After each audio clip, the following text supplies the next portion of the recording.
Welcome to Bullets and Brass. So today we are doing an unboxing, and this isn't normally something we do on this channel.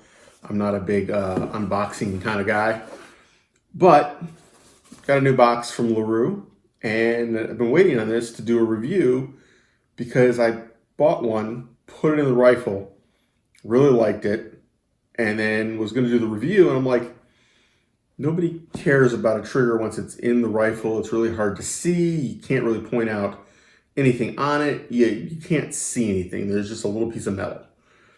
And personally, I never saw the point of watching somebody else shoot. And like, what does that tell you about the trigger? It doesn't really, So, at least this way, now that I've got another one, I can show you what you get, what it looks like, discuss it a little bit, and we'll call it quits. So let's get this opened up.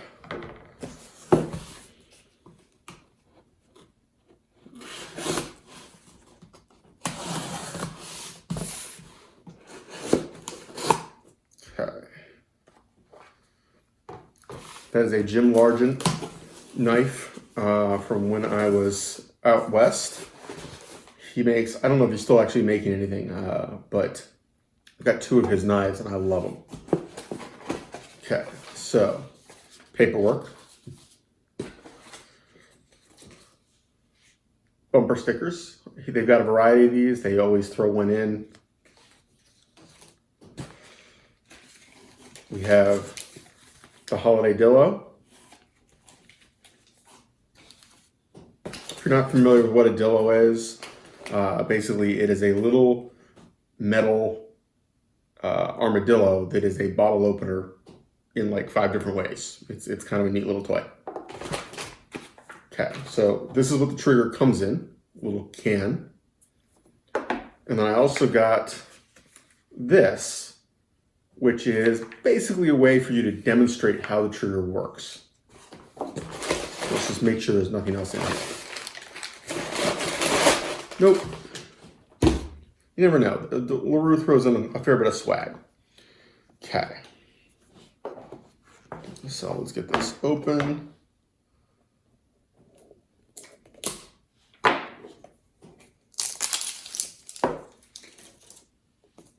Now, let me show you.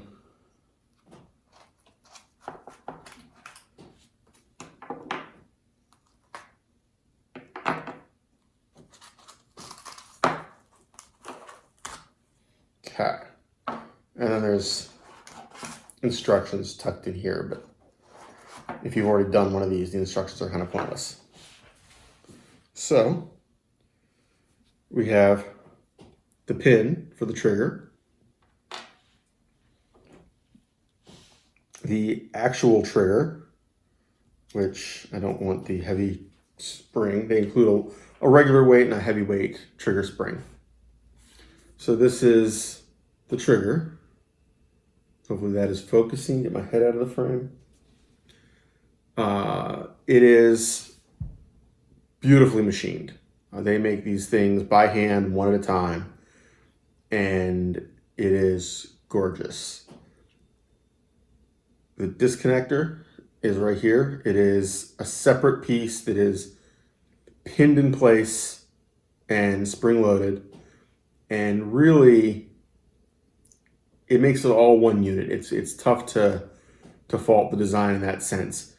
It's still susceptible to getting rocks or primers underneath there, but I think a primer would have a really hard time. It'd have to be a piece of a primer. It'd have to be the anvil.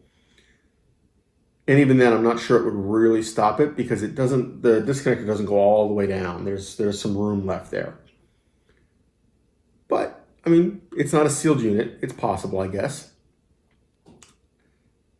So this front part here that we normally think of for the trigger is not really, or sorry, as the release, it's not really.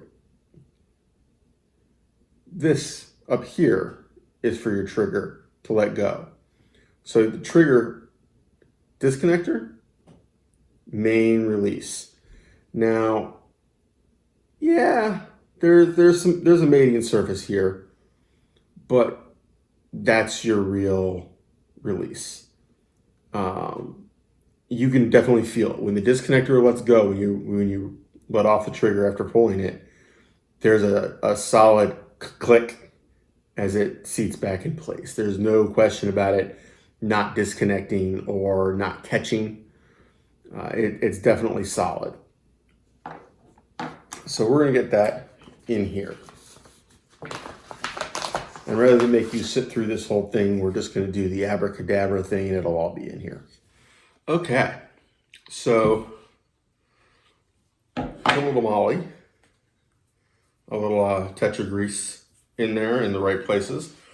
LaRue ships these with a little grease in the right spots for the working parts of the trigger, so to speak. And I have yet to put a trigger in where I don't basically rub all that off with my fingers while I'm trying to get it installed. I also put some grease on the pin for the hammer, and when I do this on the rifle, I will put some in for the trigger as well, but the trigger pin, I didn't think of it before I put it in here. This is an awesome tool for demonstrations. This is an awesome tool for showing how these work, which is what I'm gonna do right now. So, I'll hold this up. And you can see, if I hold, I'm gonna pretend I just pulled the trigger. Okay. So, if I can get that to focus, let me get my head out of the frame. You can see that the disconnector's holding it, right? And I'm gonna let the trigger out. You got friction on here being a pain, but so it's released it to the actual trigger, which is the part right here. And that is holding it. And as I pull, that slides forward just a touch and gets ready to let go. Okay. And then, boom. Now, remember when I said the front of the trigger, which is how traditional AR triggers engage the hammer, isn't involved? Well, let me show you. See that? There's a gap. Now, I don't honestly know why they machined it that way.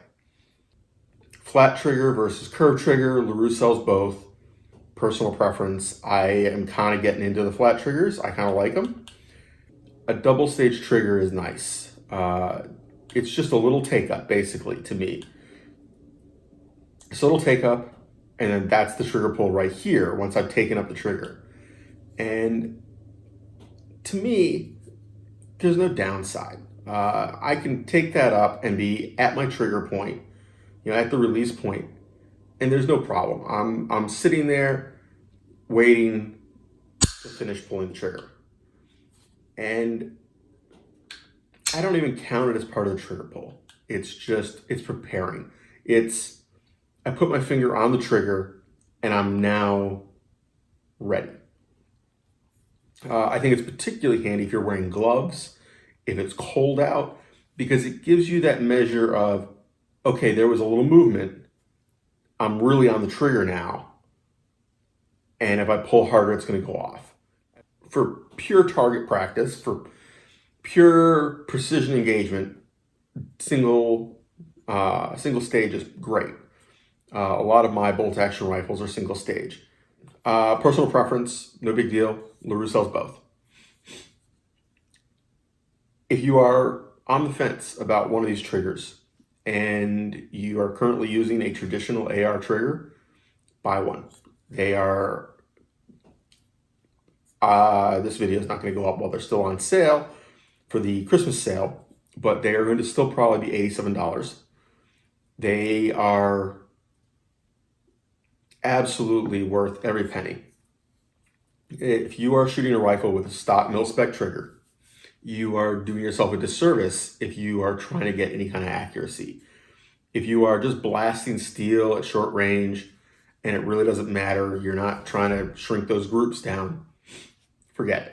Don't spend the money. Spend the money on ammo for more practice. I'm personally going with these. This is the same trigger I put in My other lower, I only have 2 AR lowers, and both of them are going to have identical triggers, which is something I've wanted for a while, but hadn't quite settled on anything. That was almost bad. That's it. Quick video. I will probably edit that down to be much shorter. If you are looking for these, it is LaRue.com, LARUE.com. This was not sponsored. This was not vendor provided. I ordered this with my own money, or 2 of them with my own money, and have never been disappointed with LaRue. I have quite a few products from LaRue and have never felt like I did not get my money's worth. They are a company that builds very high quality equipment, stands behind it, and has good pricing. They can be expensive. You're getting what you pay for. Particularly in this case, because these used to be much more money and they were worth every penny then, and they're worth even more now. So take care, have fun, stay safe all.